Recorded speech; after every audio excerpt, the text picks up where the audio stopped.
I think that what happens is Stanford starts on every list. I think that most kids are intrigued by the place where Tiger Woods went to school, the place where Tom Watson went to school. And so I think that that alone gets your foot in the door. And then the job becomes showing them, how great Stanford is if you take golf out of the equation. So, I tell people a lot that I think that Stanford is measured not by its facilities or the good weather or the golf course, but by the people that you find here.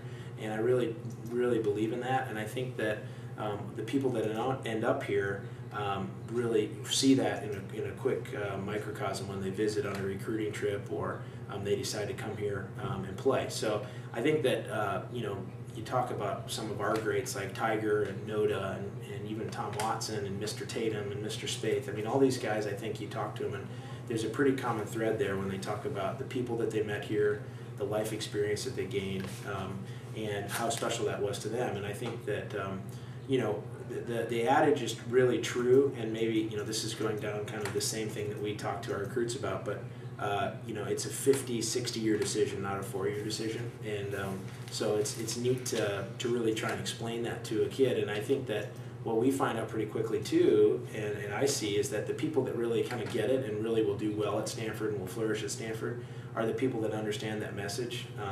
The kids that don't, maybe that Stanford isn't the best fit for them because it's a big commitment as far as the academics go and as far as all the other things that are layered on top of not just the golf experience. So, but to answer your question directly, I think for sure, I think that the best players that we've had are smart enough to know that there's a lot more in life than just golf.